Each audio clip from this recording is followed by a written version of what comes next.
2026 Honda CB1000GT Casual Easy Review. Honda's on a roll. After the CB1000 Hornet SP shocked everyone last year with its mix of raw performance, sharp handling, and a killer price, Honda is now pushing things even further with a new machine built for proper sporty touring, the 2026 Honda CB1000GT. Think of it as the Hornet's more mature, more versatile, long-distance ready sibling. And with a price of just £11,999, it already looks like incredible value. So what's new? Honda didn't reinvent the bike from scratch.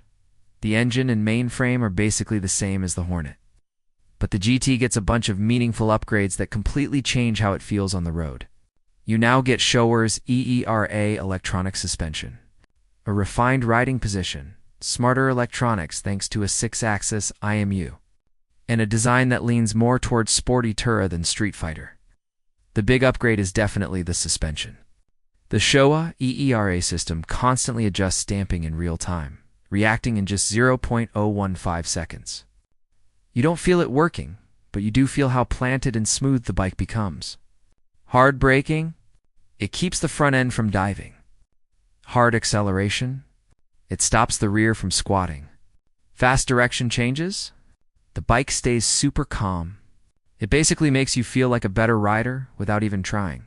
And you get several modes: Sport, Standard, Rain, Tour, plus a user mode you can customize. Honda also reworked the ECU to smooth out the throttle.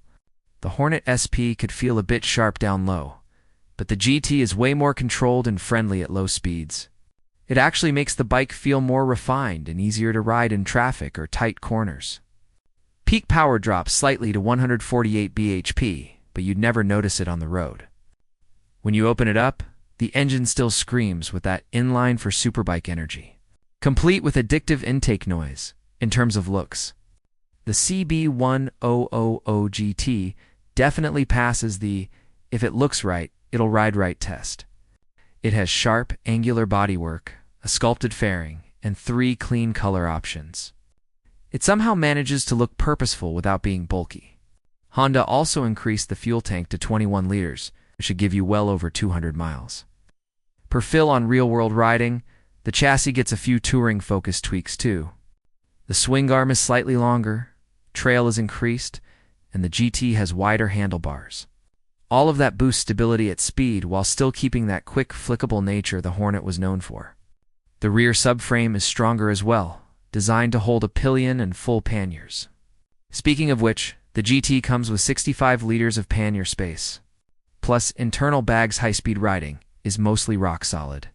Though testers did notice a mild front-end shimmy around 120 miles per hour during closed-road testing. It's outside normal riding speeds, but worth mentioning. Braking is handled by Nicene calipers instead of the Hornet SP's Brembos.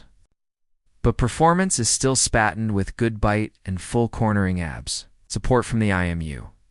The riding position is where the bike really shifts toward touring comfort.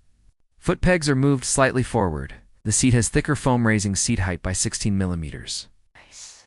And Honda actually redesigned airflow through the fairing for smoother wind protection. The screen works well, especially at its highest setting. Keeping wind off your helmet without creating buffeting, electronics are fully modern. For riding modes, plus user mode, lean sensitive traction control, plus wheelie control. Cruise control, 5-stage heated grips, quick shifter, both up and down. 5-inch anti-glare TFT with full smartphone connectivity, self-canceling indicators, keyless ignition standard, and for a bike at this price point, that's seriously impressive. Real-world reliability should be solid. Honda gives up to 6 years warranty, though early Hornet models have shown minor oil consumption at long mileage. Honda is aware and investigating. There are optional accessory packs too, sport pack styling pieces. Urban Pack top box plus alarm, comfort pack, tall screen, comfort seats, fog lights. All things considered, the CB1000GT hits a sweet spot. It's fast, fun, refined, comfortable, packed with useful tech, and cheaper than its main competitors, sometimes by a big margin. If the Hornet sold like crazy, this one might break the chart. It's the kind of bike that'll attack twisty roads one moment and eat highway miles the next without breaking a sweat.